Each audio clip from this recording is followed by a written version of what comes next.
What would you do if the only thing you had left in the world was a piece of paper a powerful man declared worthless? For Mary Whitcomb, that question wasn't a parlor game. It was the grit in her teeth and the dust on her boots in the summer of 1880. She had just lost her father's claim, the small square of Arizona land he had bled into for 20 years, all because a land agent with a silver watch chain and ink-stained fingers said her father's title was nothing more than a ghost story. But what that agent didn't know, what no one knew, was that the desert keeps its own records, and sometimes the truth isn't buried in a courthouse file, but is waiting in the most impossible of places, high on a canyon wall, locked in an iron chest, inside a boat that hadn't seen water in 100 years. Stay close, and let us share a story about how a dismissed woman and a forgotten relic rewrote the map of a valley. We love to hear where you're watching from, so drop a note in the comments below. Mary Whitcomb walked away from the cabin her father had built with his own hands. The scent of its pine walls and the memory of his quiet breathing still caught in her lungs. She did not look back. Looking back was a luxury for people who had something to return to.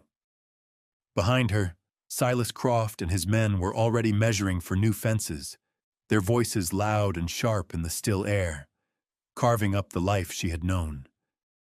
Her inheritance, the sum total of her 27 years, was now loaded onto the back of a tired gray mule named Dust.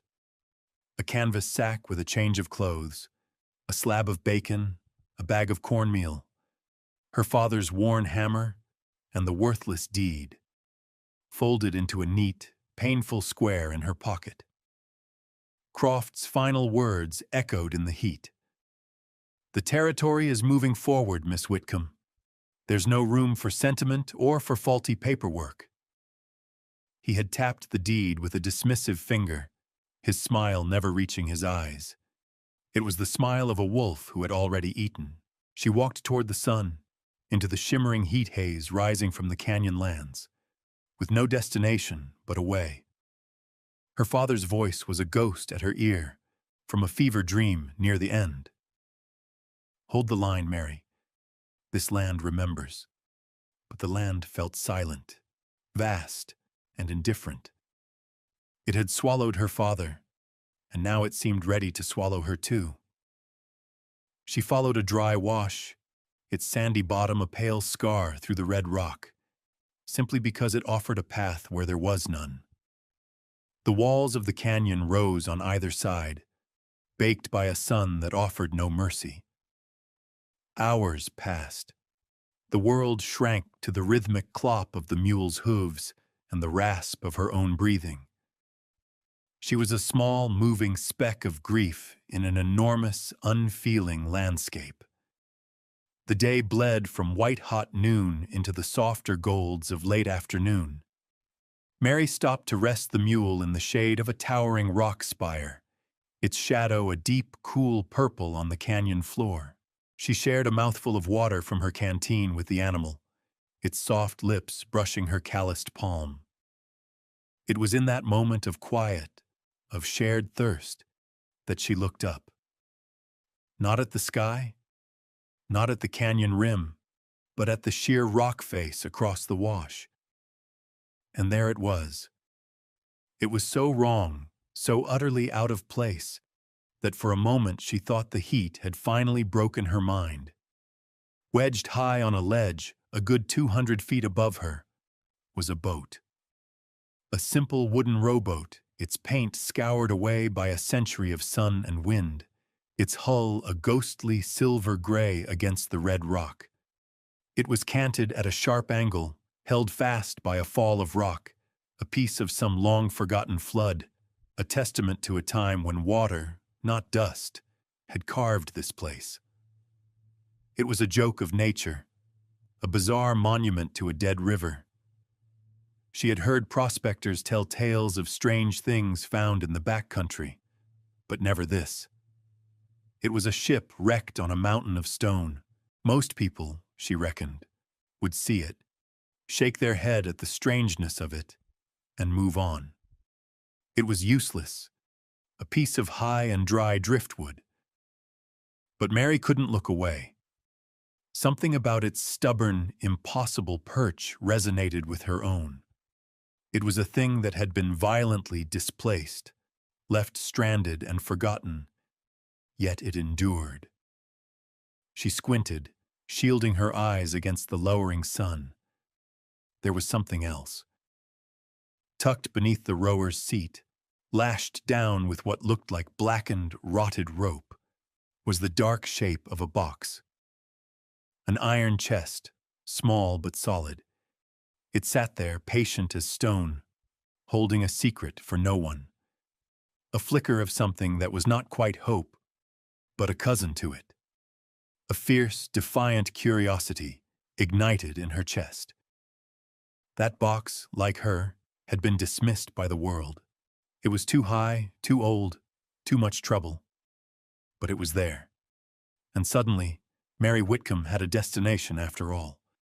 What does a person do when faced with an impossible prize? Do you write it off as a mirage, a trick of the light and a grieving mind? Or do you see it for what it is, the one thing left in the world that no one else has bothered to claim? What secrets do you think are waiting inside that iron chest? Let us know your thoughts in the comments, and be sure to subscribe for more stories of forgotten history and quiet courage. Now, Mary knew she couldn't reach it alone, and the first step toward claiming that impossible hope was to return to the very town that had cast her out. The next morning, Mary led Dust back toward the cluster of clapboard buildings that called itself Redemption. The town was little more than a dusty street, a general store, a saloon, and a livery, all simmering under the vast, empty sky. Entering the cool, dim interior of the store felt like stepping into another world, one of smells, leather and coffee, tobacco and flour. She needed salt, more cornmeal, and rope. Lots of rope. The storekeeper, a man named Henderson with a perpetually worried expression, measured out her goods. "Heard you were moving on, Mary," he said, not unkindly. "Croft, he's a hard man." "He is," she replied, her voice flat. As Henderson was wrapping her purchases, the door creaked open and Silas Croft himself strode in, bringing the heat and glare of the street with him. He saw her, and a slow, superior smile spread across his face. He nodded to Henderson, but spoke to her. "Still here, Miss Whitcomb? I thought you'd be halfway to the territorial capital by now, looking for some charity." Mary refused to meet his gaze, focusing instead on her supplies. She kept her silence, a habit learned from a father who believed a person's character was shown in the insults they ignored.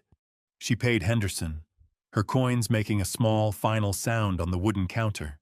As she gathered her sack, she asked, more to herself than to anyone, "Ever hear of a boat stuck up in Redwash Canyon?" Croft let out a short, barking laugh. "A boat? Good Lord, the sun's got to you already. Chasing ghosts in the dry lands, are we? Some people just can't accept when they've lost everything. They start seeing treasure in the clouds." He turned to the other men in the store, winking. "Leave her be. She's touched by grief." The men shuffled their feet, a few offering weak, complicit smiles. Mary's shoulders tightened, but she walked out, her back straight. As the screen door slapped shut behind her, a voice, quiet as rustling leaves, stopped her on the porch. An old Yavapai woman sat on a stool, her fingers deftly weaving yucca fibers into a basket. She was ancient, her face a beautiful map of wrinkles, her eyes dark and deep. She had been there as long as Mary could remember, a silent fixture of the town. She looked up at Mary, her weaving hands never pausing. "The river puts things where they belong," the old woman said. her voice dry as the desert floor. You just have to be strong enough to get them down. It wasn't advice. It was a pronouncement, a cryptic weight that settled on Mary's shoulders, not as a burden, but as a confirmation.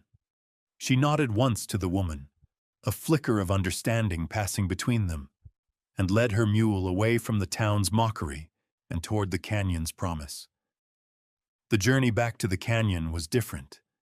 Before, she had been fleeing. Now she was advancing. The landscape no longer felt indifferent. It felt watchful, a silent witness to her purpose. She made camp in the same spot, at the foot of the cliff, the silhouette of the boat a dark promise against the deepening twilight sky. For 2 days, she did nothing but observe. She used her father's old brass spyglass, an instrument he'd used to watch for stray cattle or the distant dust cloud of a coming storm. She watched the boat as the sun journeyed across the sky, charting the way the light and shadows moved across its weathered hull. It was an act of patience her father had taught her. Never rush a wild thing, he'd say, whether it's a horse or a piece of land. You watch it. You learn its habits. The boat was a wild thing, captured and tamed by the rock. Through the spyglass, she could see the details that distance had blurred. The wood was bleached and splintered, the ribs of the hull exposed in places like the bones of some great animal. The iron chest was black and pitted with rust, its presence a dark, dense question. She saw the frayed ends of the rope that held it, wondering how they had not disintegrated after so many years. She spent the hours committing the cliff face to memory, mapping every crack, every ledge, every stubborn bit of scrub brush that clung to the stone. It was a vertical puzzle, and she was searching for the first piece. She ate her simple meals of corn cakes and bacon, the smoke of her small fire rising straight up in the still air. Dust, her mule, stood nearby, his ears occasionally flicking toward the sounds of the canyon, the cry of a hawk, the skitter of a lizard on rock. He was her only companion, a steady, breathing presence in the immense silence. At night, she lay wrapped in her blanket, staring up at the boat. The stars were brilliant, cold, and impossibly far away. The boat seemed to float among them, a ship sailing on a sea of night. A feeling of profound loneliness washed over her, so sharp it was almost a physical pain. She was one woman against a mountain of stone, chasing a mad hope. The mockery of Silas Croft echoed in her ears, touched by grief. Maybe he was right, but then she remembered the calm, certain eyes of the old Yavapai woman, strong enough to get them down. The words were a quiet anchor in the lonely darkness. She would not be broken by the scale of the task. She would simply begin. On the third morning, as the first pale light of dawn touched the canyon rim, a glint caught her eye. It was sharp and brief, a flash of gold in a world of red and gray. It came from the boat. She raised the spyglass, her hands steady, and scanned the stern. At first, she saw nothing but weathered wood. She waited, holding her breath, as the angle of the sun shifted. There it was again. A small, rectangular plate, no bigger than her hand, was affixed to the transom. It was made of brass, tarnished nearly black by the years, but one corner had been polished clean, perhaps by the ceaseless wind rubbing it against a jut of rock. That was the source of the flash. She focused the spyglass, her knuckles white. The glass was old, the lens imperfect, but she could make out faint, formal engravings, letters and numbers. She couldn't read the words, not from this distance, but she could clearly see an insignia etched in the center. An eagle with its wings spread, clutching arrows and an olive branch. It was a federal seal. Her heart began to beat a slow, heavy rhythm against her ribs. This wasn't some prospector's lost skiff or a rancher's pleasure boat washed away in a flood. A government seal meant it was an official vessel. But what would a government boat be doing here, in a place that hadn't seen a real river in living memory? The Colorado was 100 miles to the west. The Gila was a hard ride south. No expedition would have come this way. It made no sense. This was the first clue, the first detail that refused to fit the story of a simple, random wreck. The boat wasn't just old, it had a history, an official one. The chest wasn't just a strong box, it was cargo. A cold certainty began to form in her mind. Whatever was in that chest wasn't just valuable, it was important. The weight of the task before her suddenly grew, but so did her resolve. She lowered the spyglass, the brass cool against her cheek. The sun was climbing higher, the canyon warming around her. The boat no longer looked like a ghost. It looked like evidence. But she knew, with a certainty that settled deep in her bones, that she could not get it down alone. She needed help. She needed someone who knew ropes and rock, someone who understood the brutal physics of weight and gravity. And in the rough settlements and lonely camps of the territory, there was only one name that came to mind. A man they said was as scarred and stubborn as the mountains he haunted. A man they called Pike. Finding Benjamin Pike was a journey in itself. He lived apart, in a small cabin tucked into a high, hidden valley, a place you couldn't find unless you were already lost or knew exactly where to look. Mary followed the vague directions she'd gleaned from a sympathetic blacksmith. Follow the crow, not the trail. It took her a full day of hard riding, pushing dust up steep, unstable slopes. She found the cabin at dusk, a plume of smoke rising from its stone chimney, the only sign of life. It was a simple, solid structure, built to withstand the elements, not to welcome visitors. A lean, three-legged dog rose from the porch as she approached, letting out a low growl but not moving to attack. Then the door opened. Benjamin Pike was a man made of angles and silence. His face was a roadmap of a hard life, dominated by a long, puckered scar that ran from his left temple down across his cheek, pulling one corner of his mouth into a permanent, grim line. His eyes were a pale, washed-out blue, and they took in everything. Her, the tired mule, the determined set of her jaw, without a flicker of surprise. He did not speak. "Mr. Pike?" Mary said, her voice sounding thin in the mountain air. He just nodded. She told her story. She didn't embellish or plead. She laid out the facts as plainly as she could. The lost claim, Silas Croft, the boat on the canyon wall, the iron chest, the federal seal. She spoke of her need for a man who knew ropes, a man who wasn't afraid of a hard climb. When she was finished, the silence stretched, broken only by the whisper of the wind in the pines. He looked at her hands, still holding the mule's lead rope. They were not the hands of a soft woman. They were calloused and capable. He looked at her eyes and saw not desperation, but a fierce, unyielding resolve that matched his own. "A share," he said finally, his voice a low rasp, unused to conversation. "Of what's in the chest?" "A fair share," Mary countered. "We split it."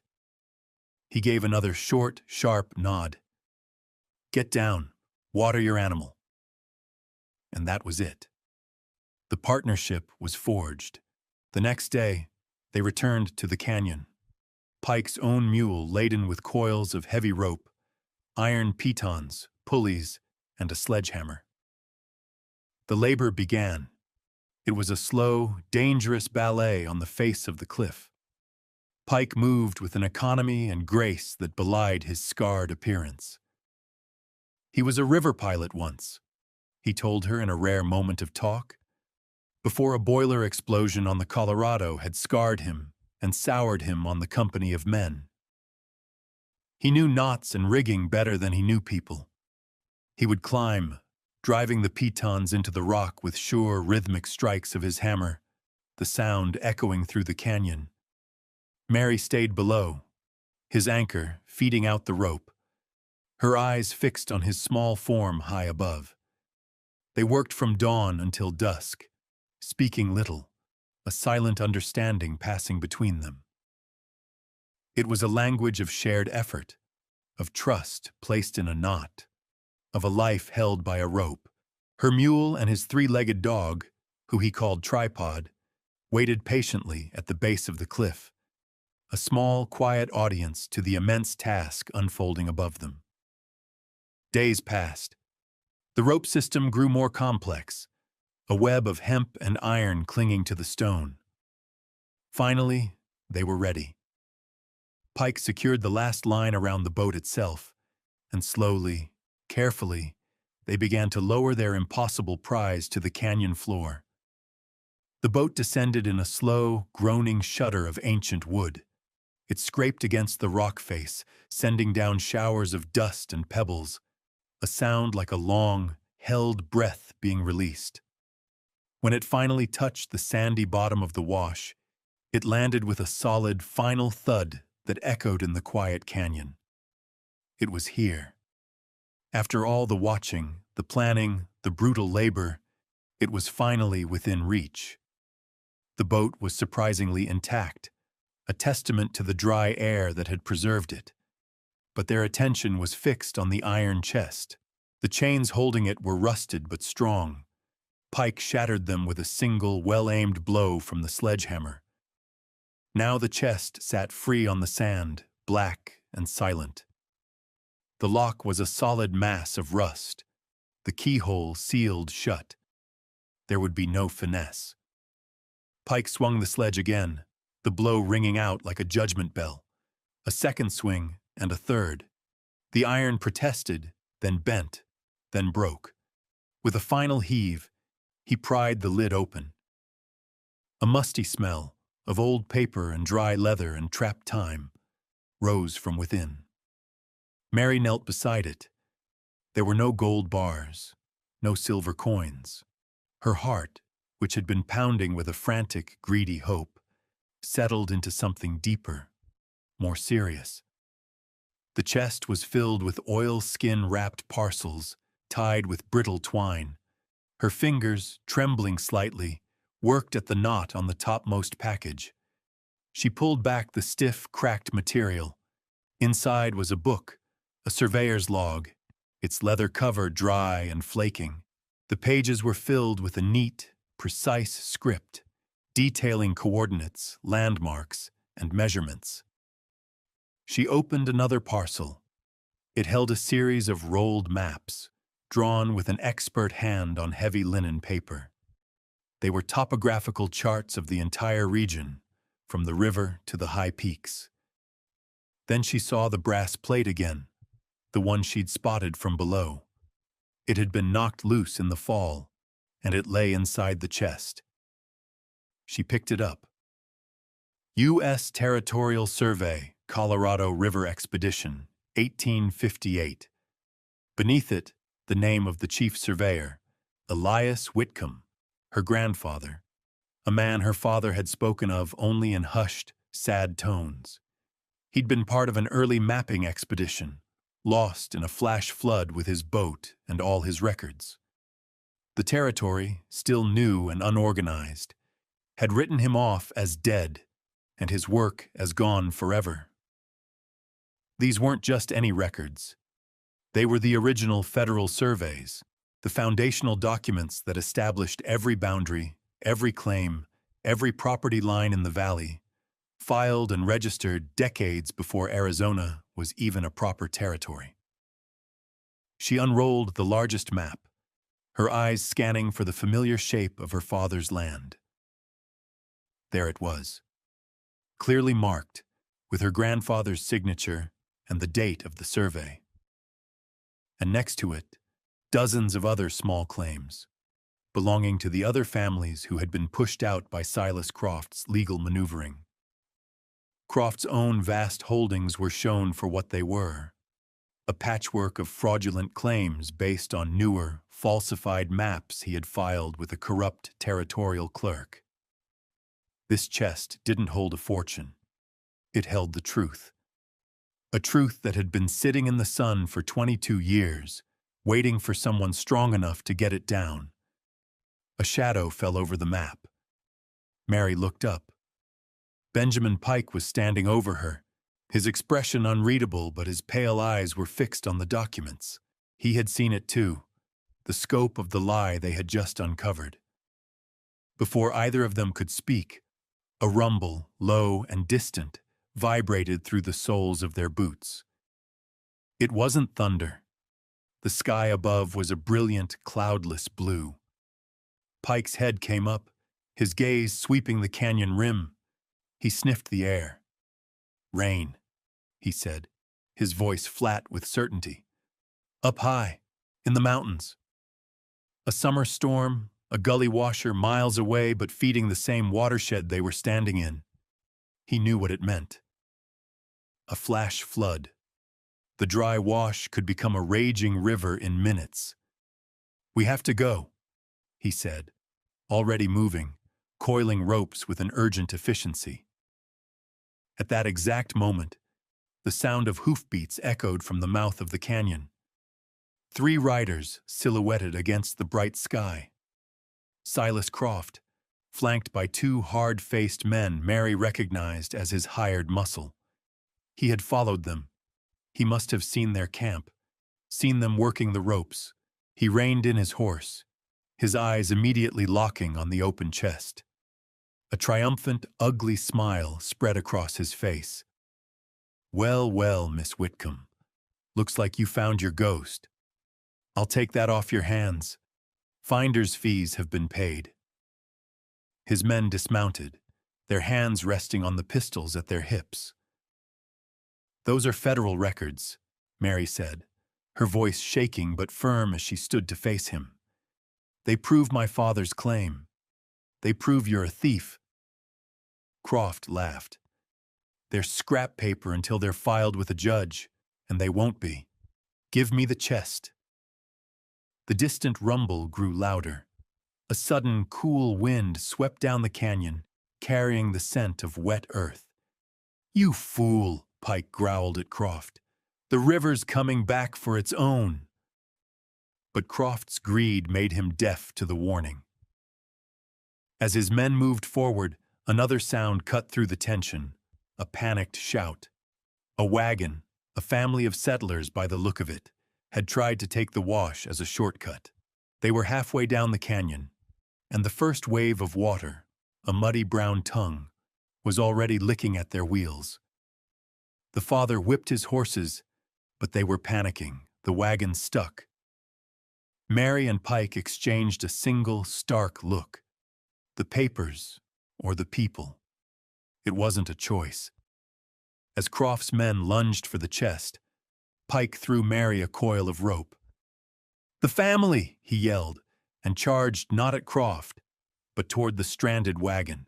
Mary scrambled to secure the most important document, the main ledger book, tucking it deep inside her shirt, the leather cover scraping against her skin. She then ran to help Pike, leaving the chest and the rest of the maps behind. In the chaos of the rising water, the terrified horses and the shouting family, Silas Croft saw his chance. He grabbed the heavy iron chest, heaved it up in front of his saddle, and spurred his horse back the way he came, a victorious sneer on his face. He would be clear of the flood long before it reached its peak. He had won. He had the evidence, or so he believed. The water came faster now, a churning, muddy torrent that filled the wash from wall to wall. It tore at the wheels of the settler's wagon, threatening to sweep the entire thing away. The father, a gaunt man with desperation in his eyes, was trying to unhitch the horses while his wife clung to two small children in the back. Pike and Mary worked with the silent, focused energy of people who understood disaster. Pike, the old riverman, read the currents, shouting instructions. "The boat! Use the boat!" The old survey boat, their impossible prize, was now their only hope. It was heavy, but the rising water made it buoyant. Together they managed to push and pull it alongside the wagon. Mary helped the mother and her terrified children into the relative safety of the rowboat, while Pike and the father cut the frantic horses free. They used the last of their ropes to create a lifeline to a rocky outcrop on higher ground. One by one, they ferried the family across the churning water. Mary's arms ached, her muscles screaming in protest, but she pulled on the rope, her knuckles raw. The image of the children's wide, fearful eyes burned into her mind. The main ledger was a hard, reassuring square against her ribs. They made it. Soaked, shivering, and exhausted, they huddled on the high ground as the flash flood roared past, a brown monster devouring the canyon floor. It swept away the wagon, the remains of their camp, everything. They watched as it tore the heavy iron chest from Silas Croft's grasp a half-mile downstream, his horse screaming as it was pulled under. The chest disappeared into the maelstrom. Croft himself barely managed to cling to a rock, defeated and alone. The family they had rescued looked at Mary and Pike with a dawning, profound gratitude. The father, whose name was Thomas, grasped Mary's hand. "You saved us," he said, his voice thick with emotion. "You saved my family." As the floodwaters began to recede, leaving behind a thick coat of mud and debris, Mary pulled the ledger from her shirt. It was damp, but the oilskin wrapping she had hastily replaced had protected it. She held the truth of the valley in her hands. She hadn't just saved a family, she had saved a community. And as she looked from the grateful faces of the settlers to the quiet, steady presence of Benjamin Pike beside her, she realized she no longer felt alone. They had faced the flood, and they had held the line. Their return to redemption was a quiet spectacle. Mary and Pike walked into town, leading their mules, followed by Thomas and his family. They were all covered in mud, their clothes torn, their faces etched with exhaustion. But they walked with a purpose that made people stop and stare. The story spread before they even reached the center of town, carried by Thomas, who told anyone who would listen how they had been saved, how Mary and Pike had risked everything for his family, while Silas Croft had fled with a stolen chest, only to be defeated by the very land he sought to control. The townspeople, who had once whispered and smirked at Mary's fool's errand, now looked at her with a new expression: respect. She walked straight to the marshal's office. As fate would have it, a traveling territorial judge was there, settling a dispute over water rights. He was a stern, impartial man with eyes that missed nothing. Mary placed the muddy, water-stained ledger on his desk. "Judge," she said, her voice clear and strong, "this is the original U.S. survey ledger for this valley, from the Whitcomb expedition of 1858. The judge opened the book with careful hands. He was a man who understood the sanctity of such documents. He read the opening page, his eyebrows rising. He spent the next hour comparing the ledger's meticulous entries with the official plat map hanging on the wall, the one filed by Silas Croft. The silence in the room was absolute. The judge traced the lines on the map with his finger, then looked back at the book. The fraud was not just present, it was blatant, arrogant. Just then, Silas Croft stumbled into the office, his fine suit ruined, his face pale with shock. He saw the ledger on the desk, saw the look on the judge's face, and all the fight went out of him. He didn't say a word. The judge looked up, his gaze moving from Croft's defeated face to Mary's steady one. "Miss Whitcomb," he said, his voice carrying the weight of law, "it appears your father's paperwork was not faulty. It was, in fact, the only valid title in this entire matter." He closed the ledger with a definitive sound. "I am voiding all claims based on the Croft plat map, effective immediately." A quiet murmur went through the crowd that had gathered outside the door. It was the sound of a community righting itself. Croft wasn't arrested or run out of town on a rail. He was simply undone. His power, built on a foundation of lies, had been washed away. He turned and walked out, a man hollowed out by his own greed, the townspeople parting before him not in fear, but in dismissal. Mary had her father's land back, and so did a dozen other families.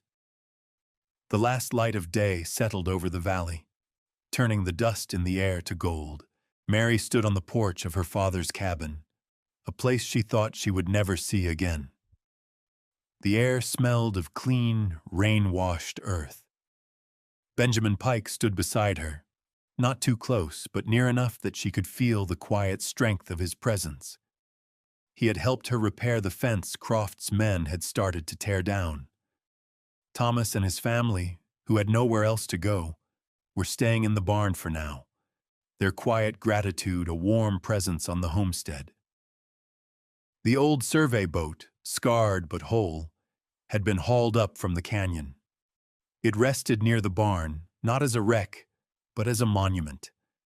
A strange, beautiful testament to a long-dead river and a long-buried truth. Pike looked out at the land, at the neat lines of the fences that now marked the true and proper claims of the valley's settlers. His gaze was distant, as if seeing the twists and turns of a river only he could navigate. He broke the comfortable silence. "Your father told you to hold the line," he said, his voice a low rumble. It wasn't a question. He was echoing the words she'd told him during their long days on the cliff face. Mary looked from the valley, now secure and at peace, to the impossible boat, and then to the scarred, solitary man who had become her partner. She thought of the chest, the flood, the family, the ledger. She thought of how a place of violent displacement had become a source of justice, how a tool of survival had become a vessel of rescue. She had come back not just to reclaim a piece of property, but to restore a community. "We built a harbor," she replied softly. It was the truest thing she had ever said. They stood together as the first stars appeared, two people used to being alone, discovering the quiet, sturdy architecture of a home worth defending. Thank you for joining us for this story of resilience and redemption. We believe that true strength is often found in the quiet refusal to be dismissed, a theme we hope resonated with you today. If you enjoyed Mary's journey, please consider liking this video and subscribing to our channel for more tales of the unsung heroes of the past. Let us know in the comments what part of the story moved you the most. We have another story coming soon, about a lone doctor and a forgotten promise that changed the fate of a town on the brink of winter. Until then, be well.